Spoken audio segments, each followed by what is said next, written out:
বিষাদ যোগ।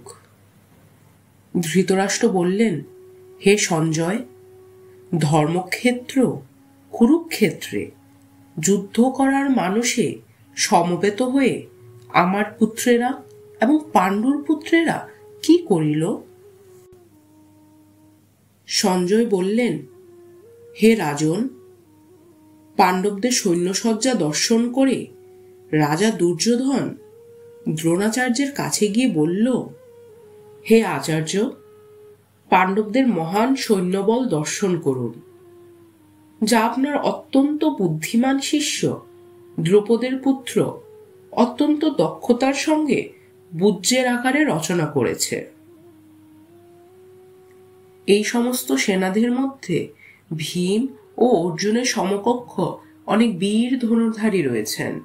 যুযুধান, বিরাট ও দ্রৌপদের মতো মহাযোদ্ধা রয়েছেন। সেখানে ধৃষ্টকেতু, চেকিতান, কাশীরাজ, পুরুচিত, কুন্তিভোজ ও শৈবের মতো অত্যন্ত বীর বলবান যোদ্ধারাও রয়েছেন। সেখানে রয়েছেন অত্যন্ত বলবান যুধামন্যু, প্রবল পরাক্রমশালী উত্তমৌজা, সুভদ্রার পুত্র এবং দ্রৌপদীর পুত্রগণ। এইসব যোদ্ধারা সকলেই মহারথী। হে দ্বিজোত্তম, আমাদের পক্ষে যে সমস্ত বিশিষ্ট সেনাপতিগণ সামরিক শক্তি পরিচালনার জন্য রয়েছেন, আপনার অবগতির জন্য আমি তাদের সম্বন্ধে বলছি। সেখানে রয়েছেন আপনার মতো ব্যক্তিত্ব: ভীষ্ম, কর্ণ, কৃপাচার্য, অশ্বত্থামা, বিকর্ণ ও সোমদত্তের পুত্র ভূরিশ্রবা, যারা সর্বদা যুদ্ধে বিজয়ী হয়ে থাকেন। আরো বহু বীর রয়েছেন যারা আমার জন্য তাদের জীবন ত্যাগ করতে প্রস্তুত। তারা সকলেই নানা প্রকার অস্ত্রে শস্ত্রে সুসজ্জিত এবং তারা সকলেই সামরিক বিজ্ঞানে অভিজ্ঞ। আমাদের সৈন্যবল অপরিমেয় এবং আমরা পিতামহ ভীষ্মের দ্বারা পূর্ণরূপে সুরক্ষিত। অপরপক্ষে ভীমের দ্বারা সতর্কভাবে সুরক্ষিত পাণ্ডবদের শক্তি সীমিত। এখন আপনারা সকলে সেনাবুজ্জের প্রবেশপথে নিজ নিজ কৌশলগত অবস্থানে স্থিত হয়ে পিতামহ ভীষ্মকে সর্বোত্তভাবে সহায়তা প্রদান করুন।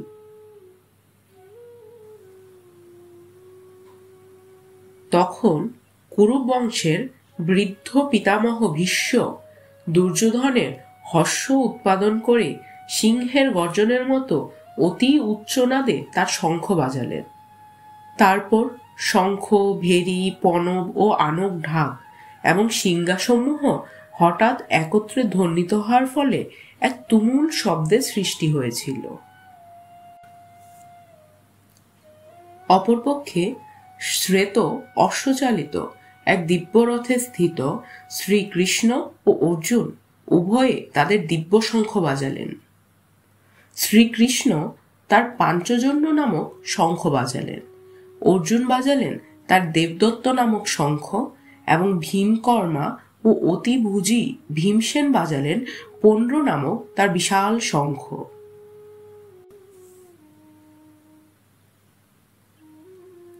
কুন্তিপুত্র মহারাজ যুধিষ্ঠির অনন্ত বিজয় নামক শঙ্খ বাজালেন এবং নকুল ও সহদেব বাজালেন সুঘোষ ও মণিপুষ্পক নামক শঙ্খ। হে মহারাজ, তখন মহান ধনুর্ধর কাশীরাজ, প্রবল যোদ্ধা শিখণ্ডী, ধৃষ্টদ্যুম্ন, বিরাট, অপরাজেয় সাত্যকী, দ্রৌপদ ও দ্রৌপদীর পুত্রগণ, সুভদ্রার মহাবলবান পুত্র এবং অন্য সকলে তাদের নিজ নিজ শঙ্খ পৃথক পৃথকভাবে বাজালেন। বিভিন্ন শঙ্খনিনাদের সেই শব্দ ছিল প্রচণ্ড। তা আকাশ ও পৃথিবীকে প্রকম্পিত করে ধৃতরাষ্ট্রের পুত্রদের হৃদয় বিদীর্ণ করেছিল। সেই সময় পাণ্ডুপুত্র অর্জুন হনুমান চিহ্নাঙ্কিত পতাকা শোভিত রথে অধিষ্ঠিত হয়ে তার ধনুক তুলে নিয়ে স্বরনিক্ষেপ করতে প্রস্তুত হলেন। হে মহারাজ, ধৃতরাষ্ট্রের পুত্রদের সমরসজ্জায় বিন্যস্ত দেখে অর্জুন তখন শ্রীকৃষ্ণকে এই কথাগুলো বললেন।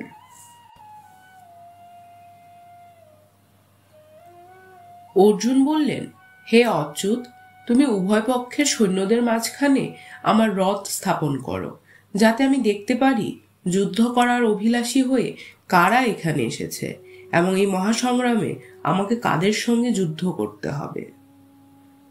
ধৃতরাষ্ট্রের দুর্বুদ্ধি সম্পন্ন পুত্রকে সন্তুষ্ট করার মানুষে যারা এখানে যুদ্ধ করতে এসেছে তাদের আমি দেখতে চাই।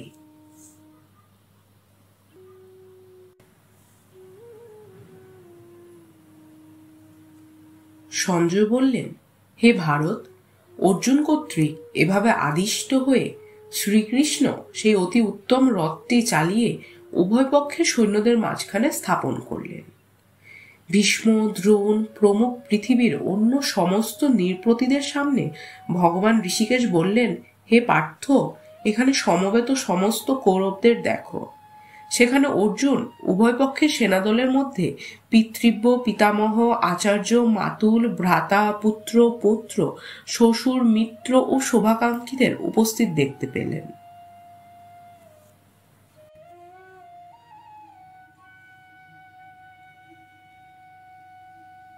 যখন কুন্তিপুত্র অর্জুন সর্বস্তরের বন্ধু ও আত্মীয় স্বজনদের দেখলেন, তখন তিনি অত্যন্ত করুণাদ্র হয়ে বিষণ্ণভাবে বললেন, হে প্রিয়বর কৃষ্ণ, আমার সমস্ত বন্ধু বান্ধব ও আত্মীয় স্বজনদের এমনভাবে যুদ্ধাবিলাসী হয়ে আমার সামনে অবস্থান করতে দেখে আমার সমস্ত অঙ্গ প্রত্যঙ্গ অবশ হয়ে যাচ্ছে এবং মুখ শুষ্ক হয়ে উঠছে।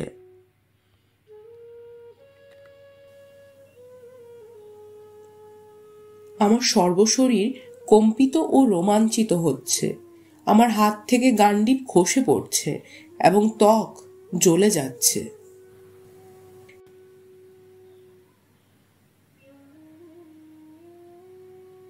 হে কেশব, আমি এখন আর স্থির থাকতে পারছি না। আমি আত্মবিস্মৃত হচ্ছি এবং আমার চিত্ত উদ্ভ্রান্ত হচ্ছে। আমি কেবল অমঙ্গল সূচক লক্ষণ সমূহ দর্শন করছি।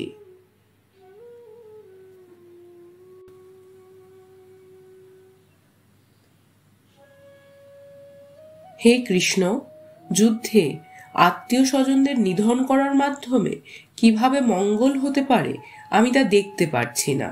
আমি কোনো যুদ্ধ জয়, রাজ্য এবং সুখভোগ কামনা করি না।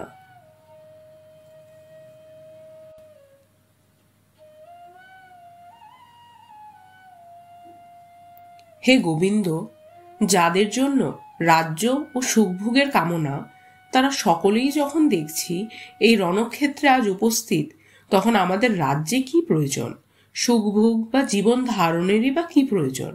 হে মধুসূদন, যখন আচার্য, পিতৃব্য, পুত্র, পিতামহ, মাতুল, শ্বশুর, পুত্র, শ্যালক ও আত্মীয় স্বজন সকলেই প্রাণ ও ধনাদির আশা পরিত্যাগ করে আমার সামনে যুদ্ধে উপস্থিত হয়েছেন, তখন আমি তাদের হত্যা করতে চাইব কেন, এমনকি তারা যদি আমাকে বধও করেন? হে জনার্দন, এই জগতের কি কথা, এমনকি এই ত্রিভুবনের বিনিময়েও আমি যুদ্ধ করতে প্রস্তুত নই। ধৃতরাষ্ট্রের পুত্রদের হত্যা করে আমরা কি সন্তোষী বা লাভ করব?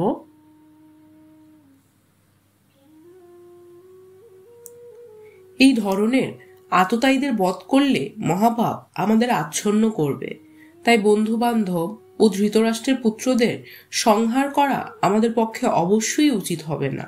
হে মাধব, আত্মীয় স্বজনদের হত্যা করে আমাদের কি লাভ হবে, আর তার ফলে আমরা কেমন করেই বা সুখী হব?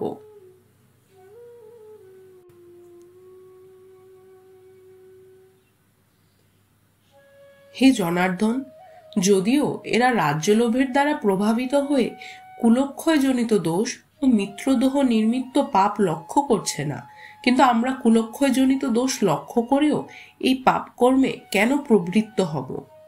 কুলক্ষয় হলে সনাতন কুলধর্ম বিনষ্ট হয় এবং তা হলে সমগ্র বংশ অধর্মে লিপ্ত হয়।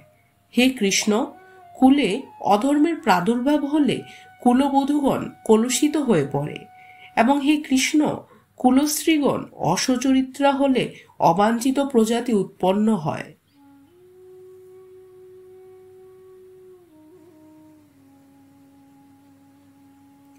বর্ণসংকর উৎপাদন বৃদ্ধি হলে কুল ও কুলঘাতকেরা নরকগামী হয়।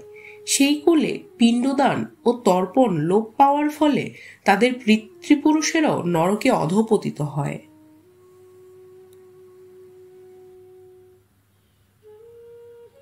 যারা কুকর্মের মাধ্যমে বংশের ঐতিহ্য নষ্ট করে এবং তার ফলে অবাঞ্ছিত সন্তানাদি সৃষ্টি করে, তাদের সেই দোষের ফলে সর্বপ্রকার জাতি ধর্ম এবং কুলধর্ম বিনাশ প্রাপ্ত হয়। হে জনার্দন, আমি পরম্পরাক্রমে শুনেছি যে যাদের কুলধর্ম বিনষ্ট হয়েছে তাদের নিয়ত নরকে বাস করতে হয়।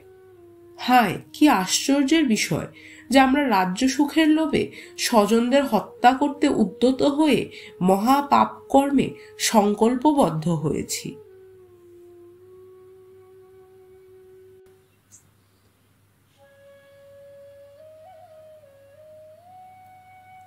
প্রতিরোধ রহিত ও নিরস্ত্র অবস্থায় আমাকে যদি শস্ত্রধারী ধৃতরাষ্ট্রের পুত্রেরা যুদ্ধে বধ করে তাহলে আমার অধিকতর মঙ্গলই হবে।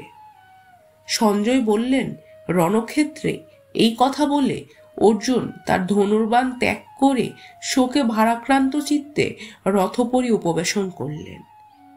ইতি কুরুক্ষেত্রের রণাঙ্গনে সেনা পর্যবেক্ষণ বিষয়ক বিষাদযোগ নামক শ্রীমদ্ ভগবদ্গীতার প্রথম অধ্যায়ের ভক্তিবেদান্ত সমাপ্ত।